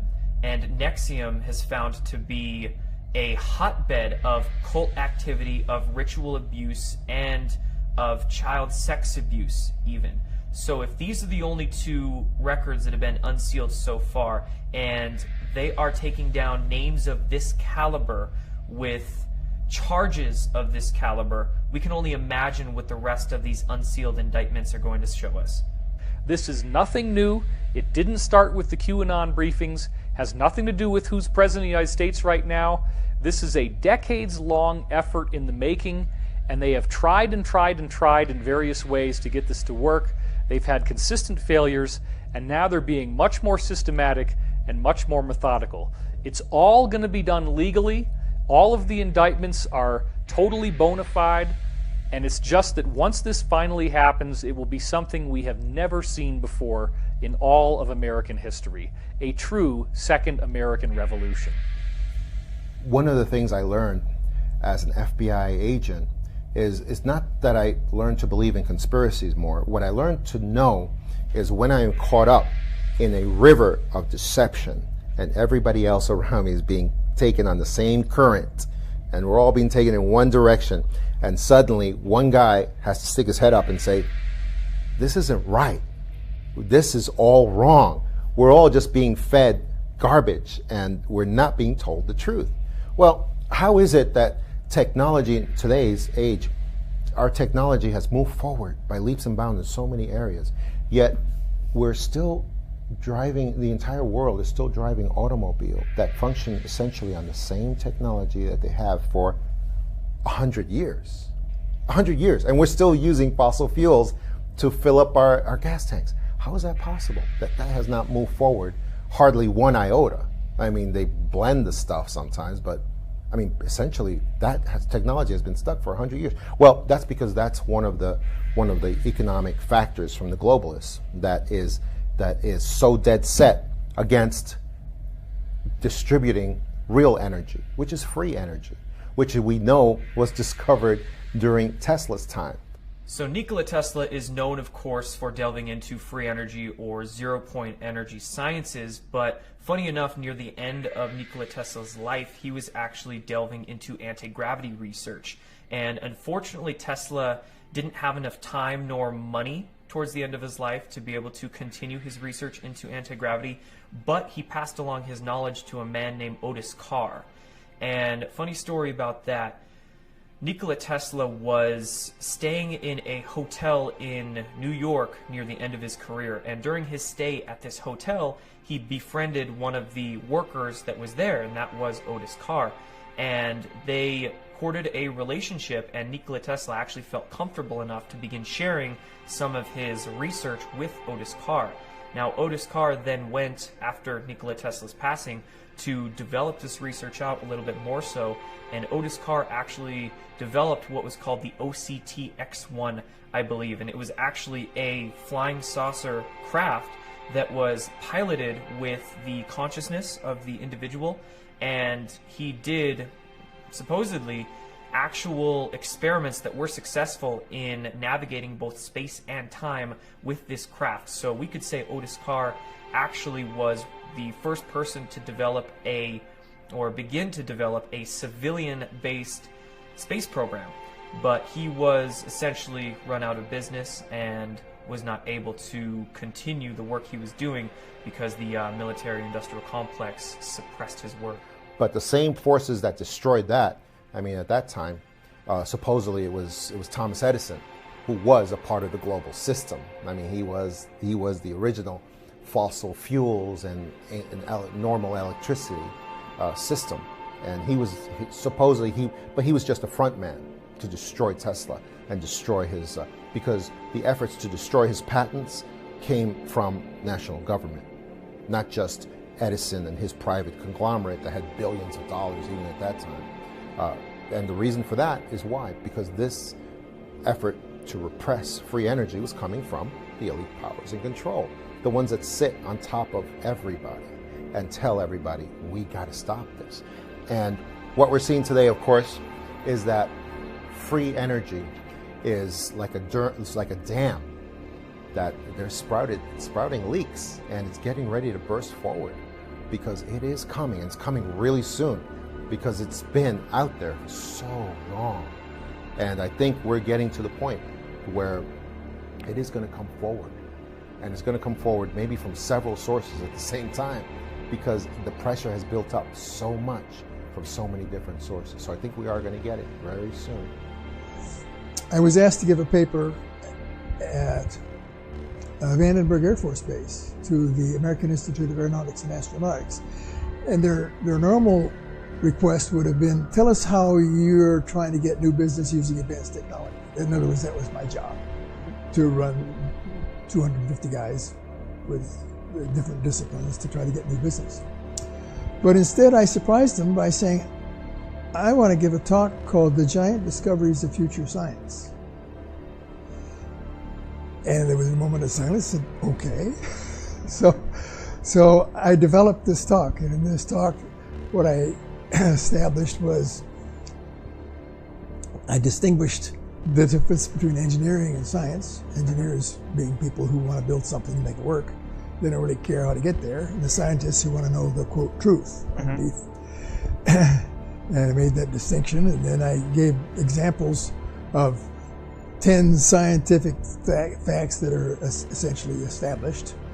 You know, that the Earth evolved by gradual processes, and that Maxwell's equations are the right answer, and Einstein's E equals mc squared, that was all good. And then I took these 10 greatest achievements by the 10 scientists and asked, what can we tell about these 10? And the interesting thing was that you could tell 3 things. Number one, not a single one of them was known in the field. Number 2, every single one of them had been criticized by their peers as being stupid or charlatans.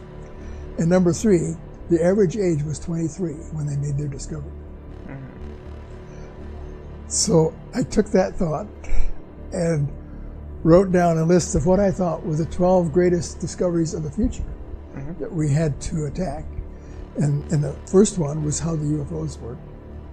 The second was time travel. Well, not time travel was towards the end, but the processes of the brain and the mind, psychic discoveries, psychokinesis, that sort of thing, and a bunch of those things were on the list. And the amazing thing is that today, in 2017, I am satisfied that my list that I said would maybe, and I give a probability of discovering these things, 20 years from now, my list was essentially already discovered, every single one, including time travel, at the time that I gave this paper.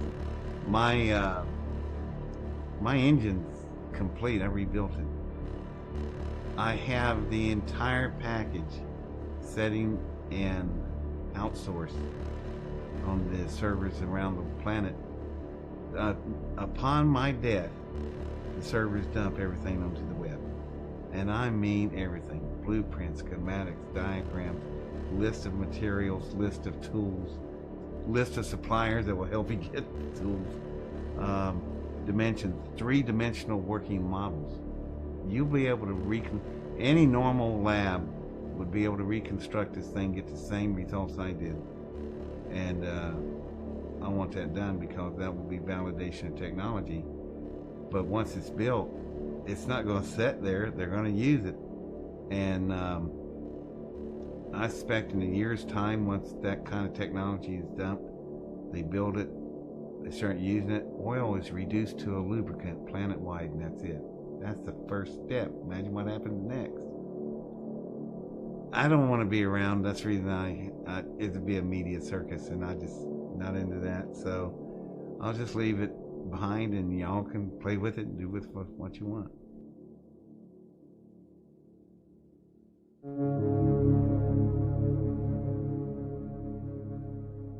So how do we hear all of this information and not feel disempowered?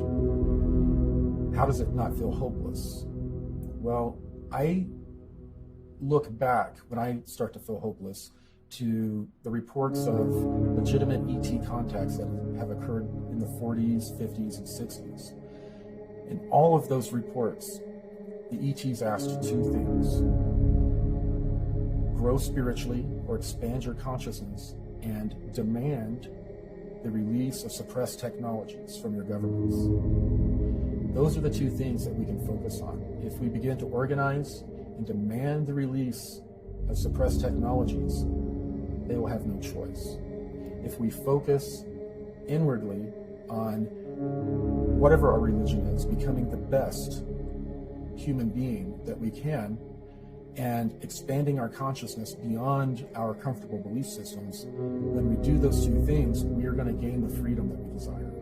I started realizing that the cabal or the Illuminati or whatever you want to call them, they keep us fighting with each other intentionally because they know that the potential in our unified consciousness, should we ever come together and stop fighting with each other, is extremely powerful. And they have been using that energy against us, like farming and managing our consciousness in such a way that we spin out a version of reality from the thoughts they program into us that makes the Matrix, just like in the Matrix films. And so we have made the Matrix that's our prison. We made it from our consciousness and our thought that's been managed, farmed, programmed, and controlled. And if that's true, then we have the power within ourselves to come together and stop fighting with each other and remake the world. And emotion is key. We're not taught anything about how to deal with our emotions in this world. It's like a big black hole, and we just spurt emotional energy all over the place like an out-of-control garden hose. You know, would we waste money like that in most cases? Would we waste gasoline in our car that way? No. Well, we need to look at our emotional energy the same way, because that's the big key. And we have powerful emotions as human beings. And that means a lot of emotional power. But the only way we can wield it is to come together and find our commonalities and build on those and stop looking at our ideologies that might divide us and our beliefs that might divide us. We've got to come together. We've got to focus on the fact we're all human beings.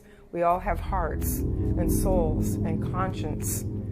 And we need to look at what brings us together, and then we need to take the emotional energy of that love and connection and make that really, really powerful, and then release it intentionally in waves of consciousness, energy, and power that can remake this world and the matrix it's based on in ways that we want for ourselves, for our children, for our grandchildren, for all the animals in the environment. We can remake it just through the power of consciousness. We can get full disclosure just through the power of consciousness. But we can only wield this energy together, and we can only wield it with love for each other and the planet.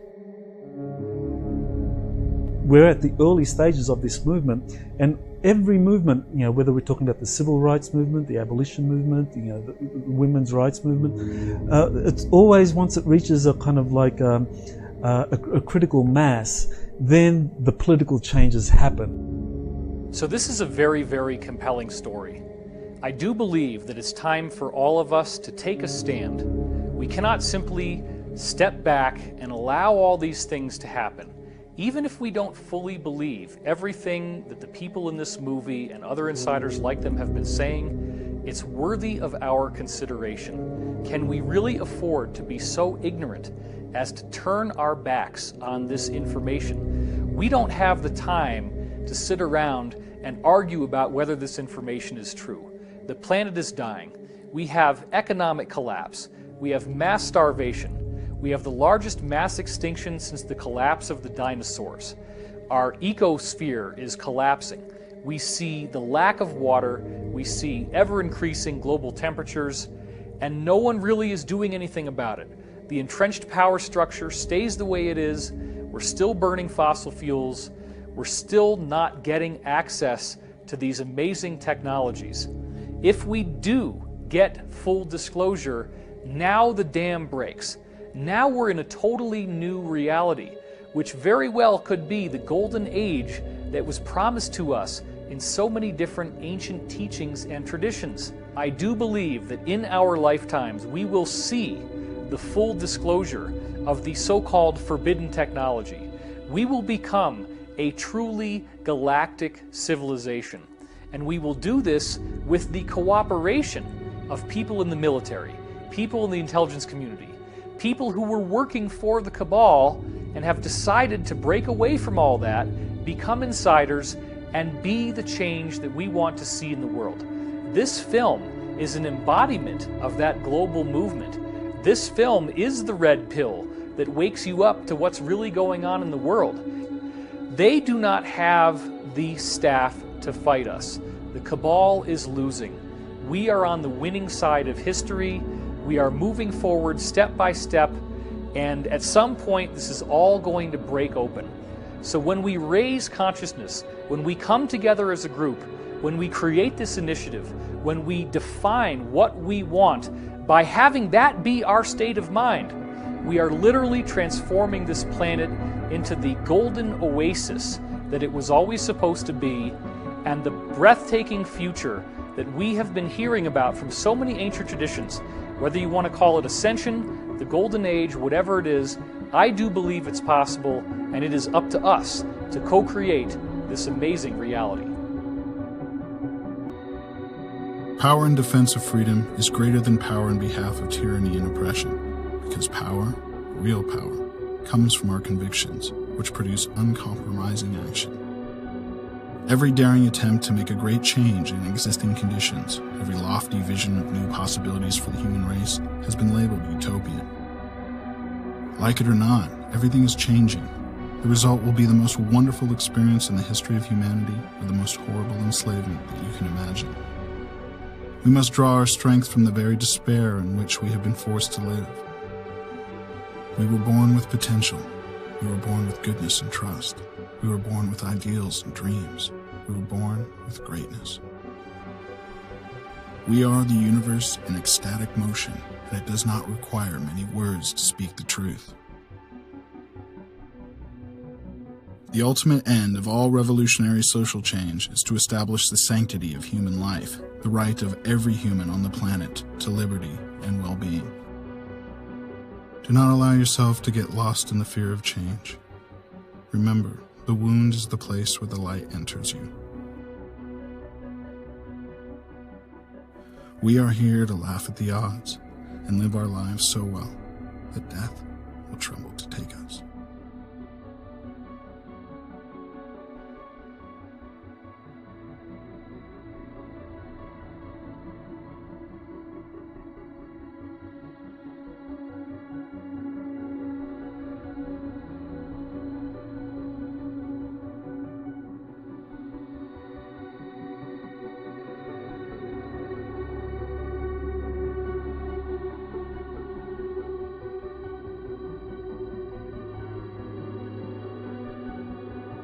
Very importantly, I'm hereby directing the Department of Defense and Pentagon to immediately begin the process necessary to establish a Space Force as the 6th branch of the armed forces. That's a big statement.